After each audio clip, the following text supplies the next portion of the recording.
આપણે શ્રી શંભવનાથ અહીં ચાર કલ્યાણક ભૂમિ શ્વેતાંબર મૂર્તિ પૂજક જૈન સંઘ આપણે જોરદાર અહીંયા તીર્થ અને ગલૈયા પરિવારે દરેક ભિવંડીના વર્ષિતપ અને આગેવાનો કાર્યકર્તાઓ અને બેંગ્લોરથી ઘણા બધા મહેમાનો એમના લાગતા ઓળખતા મુંબઈથી બહુ મોટો સંઘ લઈ અહીં આપણે અયોધ્યા અહીંયા પધારેલા છે. જે જૂની આપણે સરસ એમની યાત્રા સફળ થાય અને આયોજન બહુ જ સરસ રીતે કરેલ છે. ગલૈયા પરિવારને ખૂબ ખૂબ શુભેચ્છા. દેવગુરુની કૃપા.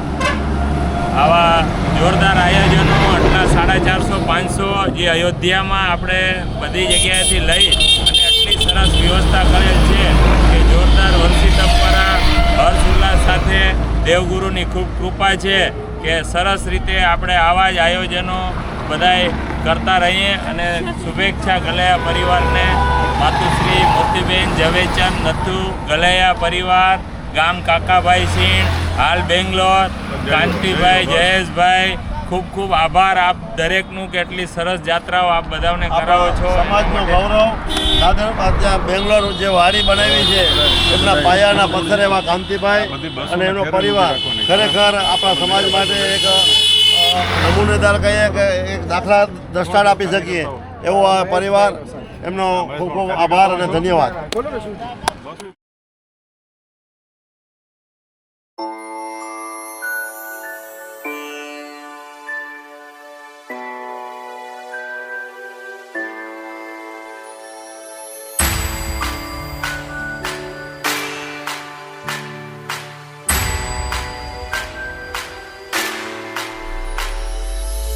तपस्वी का तप धर्म का हो जय जयकार. तपस्वी का तप धर्म का हो जय.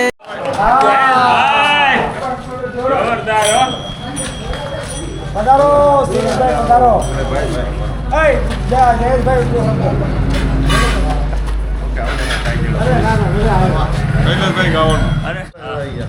આપણે અયોધ્યા વર્ષિતપના તપસ્વી ભિવંડીના દરેક કાર્યકર્તા આગેવાનો અને મહેમાનો બેંગ્લોરથી ઘણા બધા મહેમાનો અને પરિવાર પધારેલા છે. ગલૈયા પરિવાર જોરદાર 450-500ની સંખ્યામાં બેંગ્લોરથી, મુંબઈથી, જામનગરથી ઘણા બધા મહાનુભાવો પધારેલા છે. સરસ યાત્રા અયોધ્યા જે આપણે ક્યારે બી આ ભૂમિ ઉપર નથી આવેલા. અમે એવું સર્ચ કર્યું કે અમારામાંથી વધારેમાં વધારે આ ભૂમિ પર નથી પડતા અને આ પરિવારે અહીંયાની યાત્રા કરાવી. ખરેખર અનુમોદના લાયક છે આ પરિવાર. શંભવનાથ ભગવાનની જન્મસ્થળી અહીંયા શંભવનાથ ભગવાનના 4 કલ્યાણક થયા છે. ગઈકાલે આપણે અયોધ્યામાં હતા, ત્યાં 19 કલ્યાણક 4 ભગવાનના. અહીંયા શંભવનાથ ભગવાનના અત્યારે 4 કલ્યાણક, એટલે અત્યાર સુધી આપણે 23 કલ્યાણક ભૂમિને તપસ્વીઓને ખૂબ ખૂબ અનુમોદના જેમના લીધે આપણે આ લાભ મળ્યો છે. બધા ભૂમિની સ્પર્શના કરવી ખૂબ કઠિન છે અને અહીંયા જે રીતે વ્યવસ્થા આ ગલૈયા પરિવારે ગોઠવી છે ખૂબ ઉત્તમ એવી વ્યવસ્થા સાથેનું આ સંઘ 200+ વર્ષિતપના તપસ્વીઓ સાથે એમના મહેમાનો, એમના બેંગ્લોરનો સંઘ બધા જ બનાવીને 450+ લોકો અહીં આ સુંદર એવી યાત્રા કરી રહ્યા છે. અને એમાં પણ આજે અહીં સાવસ્થી શંભવનાથ ભગવાનનું જન્મસ્થળ અને એની સ્પર્શના કરવાનો લાભ આ પરિવારે આ બધાને આપ્યો છે. આ પરિવારની જેટલી પણ અનુમોદના કરીએ એટલી ઓછી છે. અનુમોદના અનુમોદના અનુમોદના. સાથે આ જે વર્ષિતપ ચાલી રહ્યું છે એ માતુશ્રી જયાબેન ચુનીલાલ દોઢિયા પરિવાર હસ્તે પારસભાઈ ખરેખર 550 જણાનું વર્ષિતપ 5 સ્ટેટમાં જગ્યા ઉપર કરાવી રહ્યા છે. અને એની સાથે આ પરિવાર જોડાય અને આ બધાની યાત્રાઓ પણ કરાવી રહ્યા છે. એવો સુંદર સંયોગ આપણે બધાને મળી રહ્યો છે અને એમાં બધાનો ખૂબ સારો સાથ અને સહકાર પણ મળી રહ્યો છે. બધા ટ્રસ્ટીઓનો ખૂબ ખૂબ નમસ્કાર. દર મહિને હરેક તીર્થમાં લઈ જઈ અને બધાને યાત્રા કરાવે છે એવા બધા ટ્રસ્ટીઓ ટ્રસ્ટીઓ ને ખૂબ ખૂબ અનુમોદના કરીએ. અને આ મને લાગે છે આ છેલ્લું કે આના પછીનું છે, તો આના પછીના જે 2 તીર્થ યાત્રાઓ છે, તો બધાને ખૂબ ખૂબ અનુમોદના કે આવા જ કાર્યકર્તાઓ સજાગ રહે અને બધાને યાત્રા કરાવે. આમાં ખરેખર એવું છે, અમે થોડીક વ્યવસ્થા બધું કરતા હોઈએ, પણ તમારા જેવા દાતાઓ જ્યારે આ સહકાર આપે, આટલા ભાવ સાથે યાત્રાઓ કરાવે, ત્યારે અમારા બધી જ યાત્રાઓ અલગ અલગ દાતા પરિવારોના સહયોગથી થઈ રહી છે.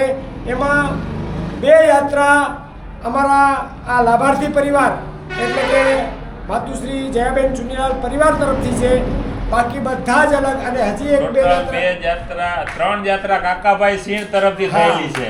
હા, એટલે કાકાભાઈ સિંહની ખૂબ ખૂબ અનુમોદના. હાયસ કાકાભાઈ સિંહની 3 યાત્રા થયેલી. અને આ યાત્રા તો અમને હતું જ નહીં, પણ છેક ઉપર સુધી લાગ લગાડી અને જયેશભાઈ અને કાંતિભાઈએ ખાસ, અમે તો એમ હતું કે આટલી બધી નહીં થઈ શકે, તપસ્વીઓ થાકી જાય એના માટે, પણ એમના એટલા પુણ્યો હતા, એમનો એવો ભાવ હતો, એટલે ગુરુ મહારાજે પણ ના પાડી શક્યા ને અમારા તો કોઈ બોલવાનું પછી રહ્યો જ નહીં. એટલે આ ભાવ સાથેની જે કરાવી છે, ખૂબ ખૂબ ખૂબ પરિવારની અનુભવ. આ ખરેખર પરિવાર એવો છે, માતુશ્રી મોતીબેન ઝવેરચંદ નથુ ગલૈયા, કે જેમણે આના પહેલાં એક ભવ્ય તો ભવ્ય અલગ જગ્યાએથી પગપાળા સંઘ એટલે કે બળેજથી જુનાગઢ ગિરનાર જે ગિરનાર, ખરેખર એ પણ એક અલગ જ હતું અને એની વ્યવસ્થા પણ અલગ જ હતી. અને આમના વિશે જેટલું કહીએ એટલું ઓછું છે. અને આપણા આખા સમાજને ગૌરવ લેવા જેવી એક વાત એ છે કે નાનો સમાજ ત્યાં બેંગ્લોર ઘણા વર્ષોથી આપણે એક મનમાં નક્કી કરેલી વાત હતી કે જલ્દીથી જલ્દી વાડી બને, આપણું પોતાનું સ્થાન હોવું જોઈએ. પણ આ પરિવાર એટલે કે કાંતિભાઈ જ્યારે પ્રમુખ થયા પછી એમણે સતત એની ટીમ લઈ, બેંગ્લોરની આખી ટીમ, જ્ઞાતિજનો પણ બેંગ્લોરના એમને ખૂબ સપોર્ટ આપ્યો અને એક ભવ્ય મહાજનવાડી બનાવી. અને એ મહાજનવાડી જે બનાવી પછી 10 વર્ષમાં બીજી પાસે મહાજનવાડી બને એટલી જગ્યા લઈ લીધી. એટલે આપણા જ્ઞાતિજનોને આપણે કહીએ ને ખાલી ટોકન ભાડા ઉપર એટલે કે ઓછામાં ઓછા ભાડા પર 0 ભાડા ઉપર આપીએ. જીરો ભાડા ઉપર. એટલે આવી વ્યવસ્થા આપણા ક્યાંય પણ કોઈ આપણી બધી ઘણી બધી સંસ્થાઓ છે, જામનગર હોય, મુંબઈ હોય, ભીવંડી હોય કે અન્ય જગ્યાએ હોય, પણ આપણે ફ્રી નથી મળતું. ફ્રી આપીને પણ આટલી વિશાળ કરકસર કરી અને જે વહીવટ કરે છે.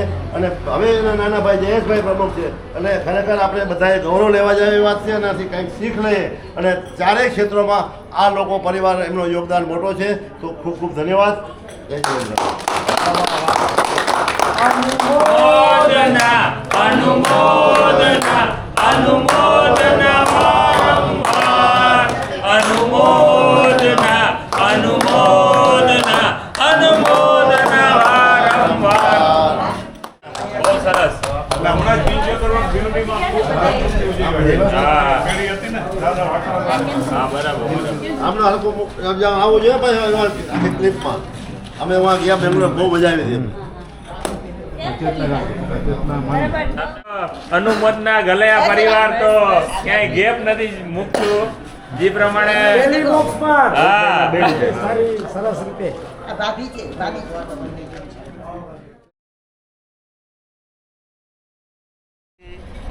તીર્થ શ્રી સંભવનાથ ભગવાનના જન્મસ્થળે સંભવનાથ ભગવાનના 4 કલ્યાણક આ ભૂમિ ઉપર થયેલા છે.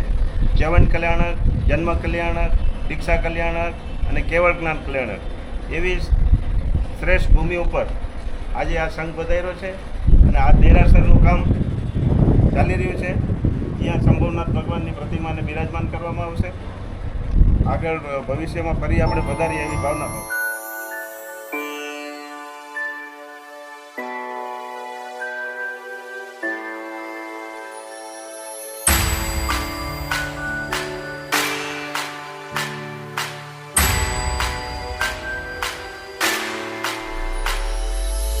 तपस्वी का तप धर्म का हो जय जयकार, तपस्वी का तप धर्म का हो जय जयकार, तप धर्म जैन धर्म का है दबकार, तप धर्म जैन धर्म का है दबकार, तपस्वी अमर रहो, तपस्वी अमर रहो।